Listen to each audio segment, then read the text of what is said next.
Zanzibar's economy flourishes, records 7% growth.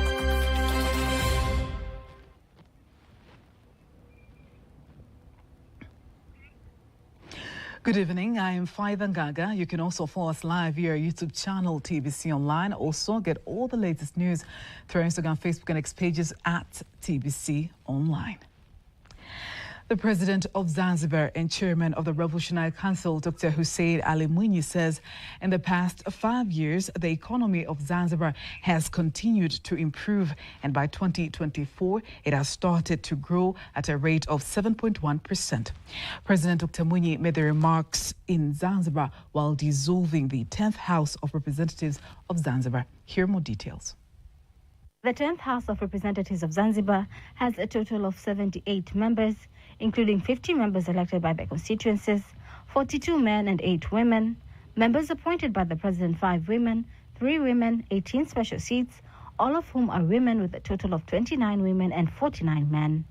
To boost investment in the tourism sector, the government through the Zanzibar Investment Promotion Authority, ZIPRA, has registered a total of 485 projects worth $6.2 billion by June 2025, expected to create over 25,470 jobs. In order to strengthen investment in the tourism sector, the government has allowed investment in small islands. So far, ZIPA has registered investment projects with a total of USD 377.5 million expected to be invested.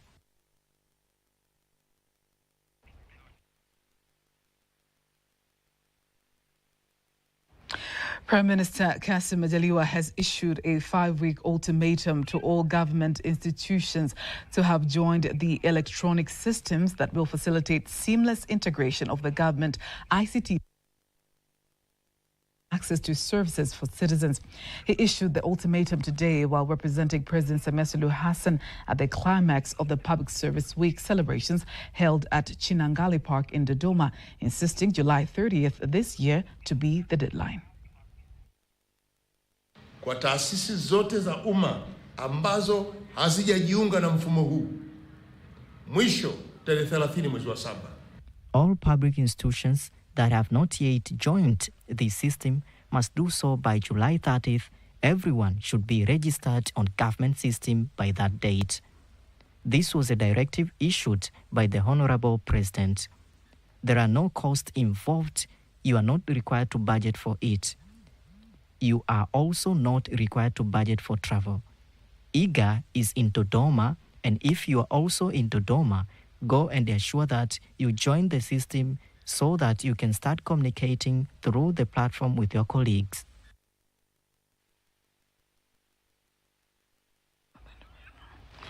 The Prime Minister stresses that the integration of the government ICT systems will be of great value in public service and will enhance performance, efficiency, and minimize human error while serving citizens as well as curb corruption.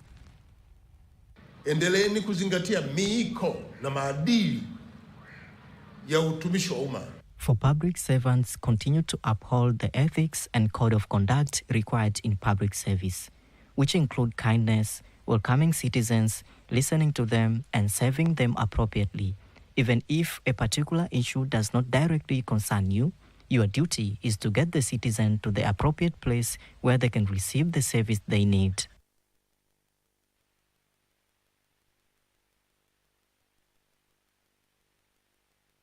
Furthermore, Majaliwa calls on all public institutions to ensure their current systems are compatible with the new integrated system to ensure better and timely government services. In other news, the government of Tanzania says it is committed to establishing nuclear power plants to generate electricity and therefore integrating nuclear energy into country's national grid. The move that will enable the nation to keep pace with the rapid development and population growth in the country. Here's a report by Henry Mabumo, read to you by Peter Mganga. More than 15 countries met to raise awareness on legal frameworks emanating from the International Nuclear Treaty engage on the implementation of the international law on the nuclear use in the world. Speaking to journalists at the meeting, The Deputy Permanent Secretary, Ministry of Education, Science and Technology, Professor Daniel Mushi, says Tanzania is ready to capitalize on the move and the country is endowed abundantly with the uranium. Many African countries are now exploring possibilities for having nuclear energy in their energy mix. Just to give you a few examples, Egypt is building her first plant, which is comprised of large reactors. South Africa, on the other hand, is planning to expand her Africa's only existing nuclear power plant. Kenya is on track to start construction of her first nuclear plant, which is scheduled to be completed by 2027. So all these activities will expand the number of facilities and projects on the use of nuclear material within the region. The Convention on Physical Protection of Nuclear Material and its amendments establish legal and moral obligation for parties regarding the physical protection of nuclear facilities and nuclear materials used for peaceful purposes, including their storage and transportation. The Convention criminalizes illicit trafficking and sabotage of nuclear material and nuclear facilities. Earlier speaking at the international conference, the Director General of the Atomic Energy Commission, Professor Najat Mohammed, says the meeting aims to explore guidelines and laws on transportation, storage, and penalties from violations of nuclear laws. Your technical guidance and legal expertise play an essential role in helping nations like Tanzania and our neighbors enhance compliance, improve readiness, and build a sustainable regulatory framework. This workshop offers a timely platform for dialogue and knowledge sharing on legal instruments that underpin global efforts to secure nuclear material. While technical expertise is essential, it is through common understanding and legal alignment that we reinforce our collective resilience. Over the next few days, participants will engage in discussions, scenario-based exercises, and peer learning. These activities will help deepen awareness of the CPPNM and its amendment, not just as treaties, but as tools for building a more secure future for all. 15 countries from around the world have participated in the meeting, which involved numerous nuclear stakeholders, including Canada, Australia, Congo DRC, South Sudan, and Tanzania. On the 27th of June, the Tanzanian Parliament will officially mark the conclusion of its 12th session. As we approach this significant moment, let's take a brief look at the history of Tanzania's Parliament. And in unpacking this journey, earlier today, I spoke with Patton Soba, Senior Officer in charge of Information, Communication and Public Education. And I started by asking him about the evolution of the Tanzanian Parliament from its colonial roots to an independent legislative body. In fact, the Parliament started as a legislative body. It was called the Tanganyika Legislative Council in 1926. A lot of changes took place, like the number of members from 20 members of Parliament in 1926, whom all were nominated by the governor of Tanganyika, who was a British. Two, in 1958, members elected by the people. And in fact, in 1958, they allowed a by-election for some members to be elected, not like how it was before, when all members of the Legislative Council were nominated by the governor. It was in 1958 when Mwalimu Nyerere entered the Legislative Council, plus Honorable the late Rashid Mfaume Kawawa and John Mwakangale and others from the TANU, now they were members of parliament.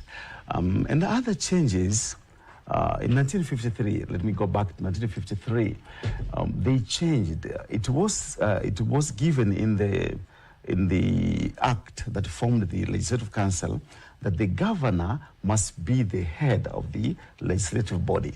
But later in 1953, they changed that. No longer governor being in the parliament. Now the governor be outside, then they elected, in fact, not elected, they were given, the Queen of England sent a new leader of the parliament. And it was then when they gave a new title to the head of the parliament, they started calling speaker. Now, the first speaker was British. And later, also, another second one in 1958 was British, the second one. The third one was of Indian origin or Asian origin, the late Honorable A.Y.A. Karimjee. But this one, we can say he was from Tanganyika because his ancestors moved from India in 1882. They moved to Zanzibar and later to the mainland. Then he became a member of parliament. In 1958, he became the speaker, Honorable A.Y.A. Karimjee. And another big change that I can remember is in 1960, when the British allowed now a general election to take place, so that members, all members, should be the elected ones, not nominated. So TANU, the party that was the native party, TANU defeated all the parties that belonged to the British. There were ANC, there were UTP, UMD, but TANU won a great number of the seats in the parliament. It was 1960. It was then when they even changed the name of the Legislative Council from Tanganyika Legislative Council to Tanganyika National Assembly. Okay? And after that, in 1964, they formed, after the union, Tanganyika merged with Zanzibar, then they changed from Tanganyika National Assembly into Tanganyika and Zanzibar Parliament in 1954. It was in 1960, not 54, I'm sorry, 64. And in 1965, they formed a new parliament because they held a general election. And they formed the now called Tanzania Parliament, this parliament that we have now. All the changes that you have mentioned over the years, how would you say the parliament has been a symbol of commitment to democracy by Tanzania? A lot of things I might say, but let me go into the multipartyism, okay? We had multi-party before 1965. I mean the 1960 when the TANU won. But in 1980, it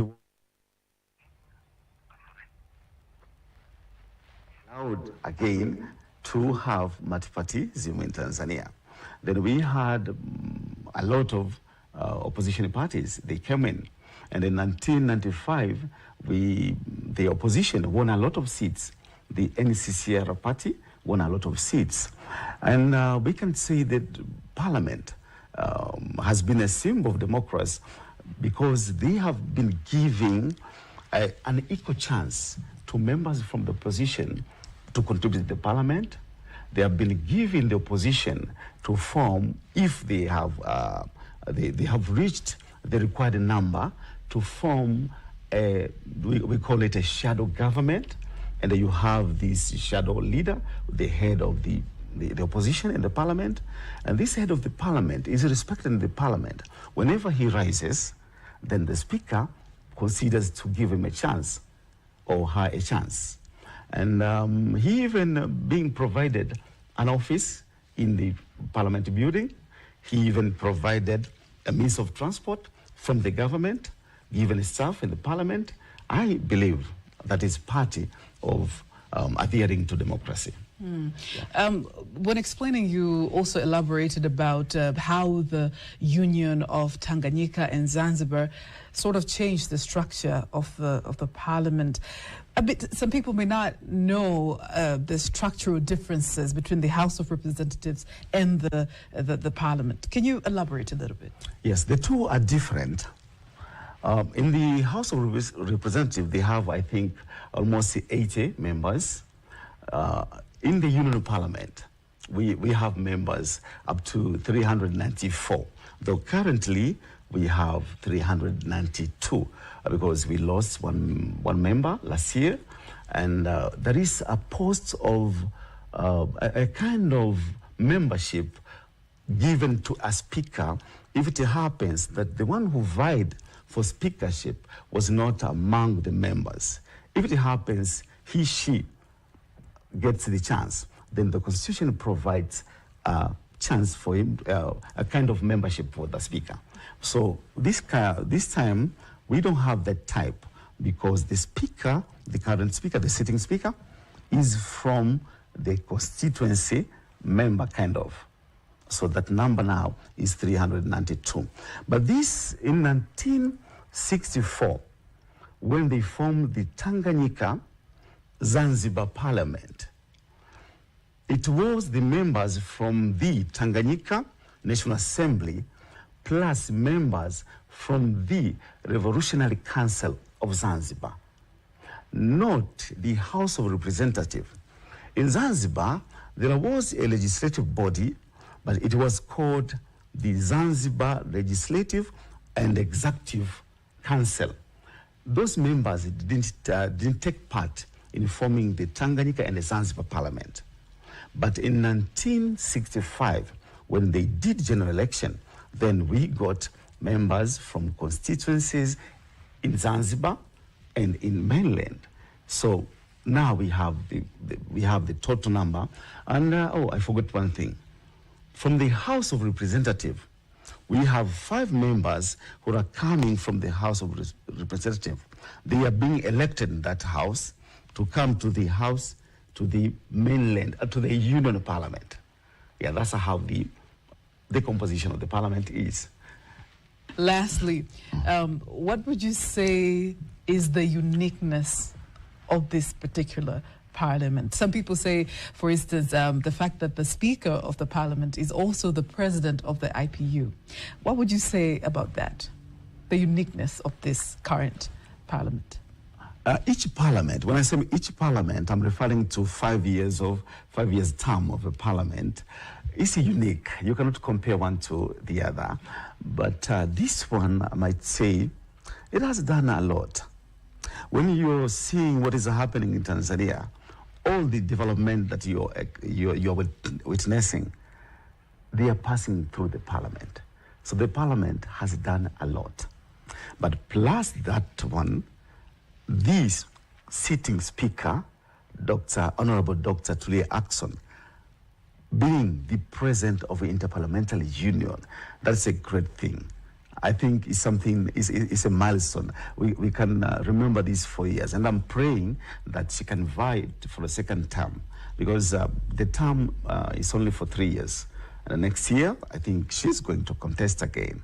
So we are praying because this, being a leader of all parliaments in the world, you're talking about 190 countries in the world, more than 190 parliaments, because we have some countries, they have more than one parliament. So it means she's leading a lot of parliaments in the world, more than 190. That is too much. But okay, this parliament also, something remarkable is about the quality education of members. For the first time, more than 70%, these are from universities. They have first degree or masters. This is remarkable because, people used to think that because the Constitution has provided that members, one of the requirements is only knowing how to read and write. So they thought maybe members are not educated, are illiterate, yes. But Currently, more than 70%, they are from universities, masters or first degree members, yes. Thank you very much for being with us. Thank you so much. Now, let's visually look at the speakers of the parliament from the first to the current one, visually. So the first speaker was Sir William Scotham from November 1953 to April 1958. The second one was Sir Barclay Nihill from 1958 to 1958, the same year, May to December.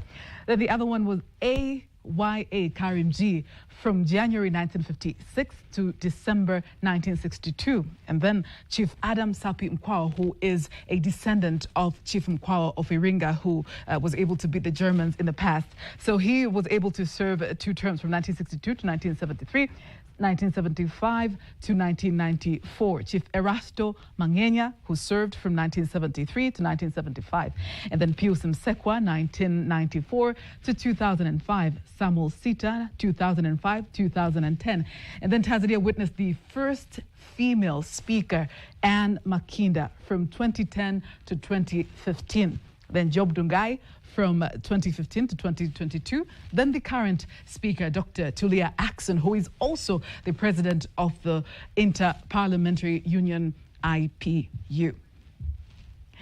Now let's have a look at other stories. In a significant move to boost Tanzania's economic development, the East African Development Bank, EADB, has signed 3 groundbreaking financial agreements with the major financial institutions in the country.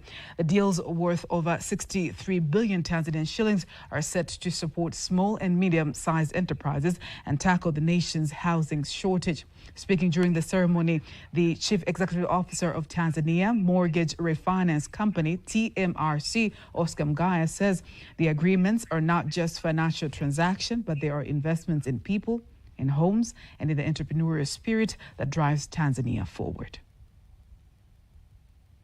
Since the inception of TMRC more than 10 years ago, we've seen the mortgage outstanding debt in the country grow from 76 billion to 683 billion as of March this year. So that's the impact that we have working with financial institutions we've been able to make in the market. We still have a lot to do, but I think the progress so far is commendable. The other aspect which is very important is that the funding that we are providing, the funding we're sourcing and we are providing to the financial sector is long-term funding, which helps to elongate the tenure of the housing loans that individuals will get.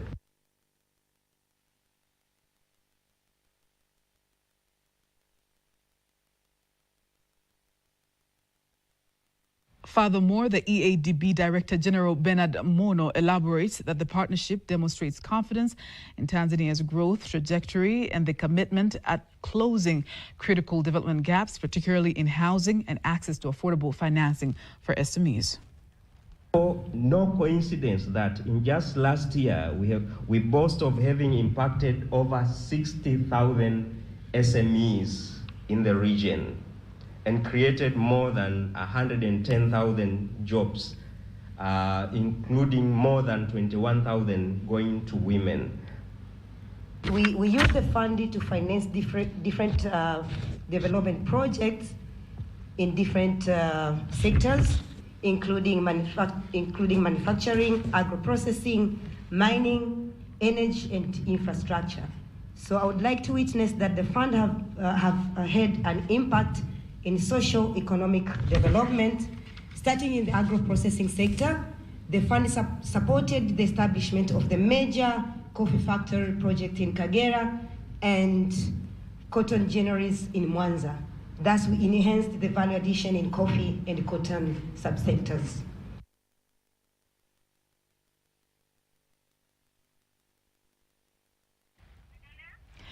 Now, let's take a look at our segment Beyond the Ballot as prepared by Antonia Kivaria.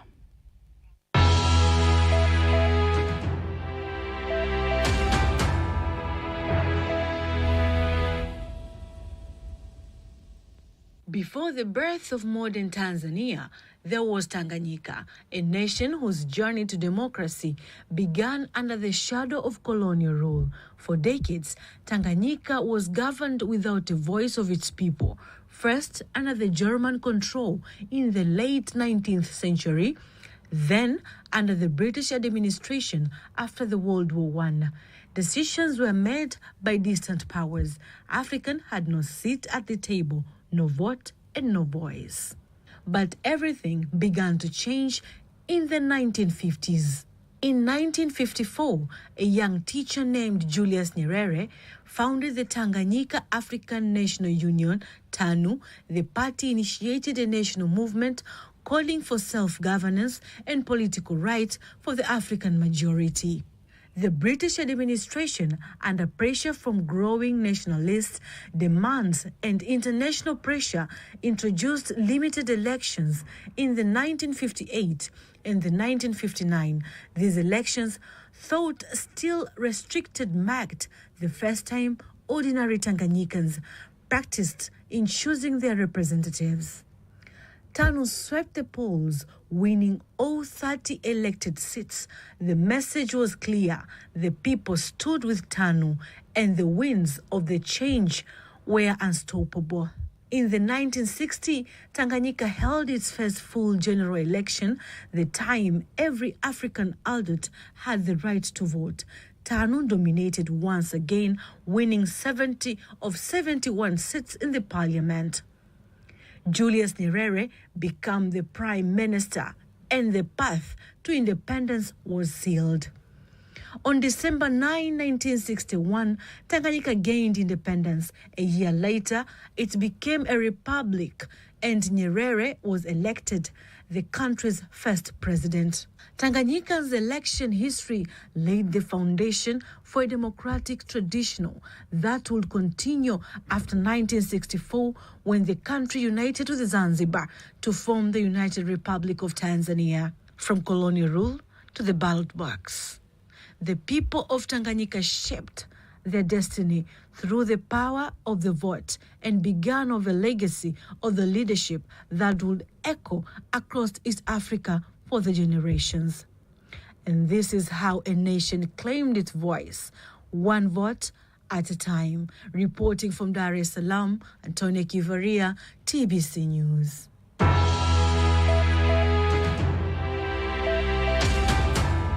And that marks the end of the news bulletin for tonight. Don't miss our next bulletin in Kiswahili at 11 p.m. I am Faida Ngaga. Good night.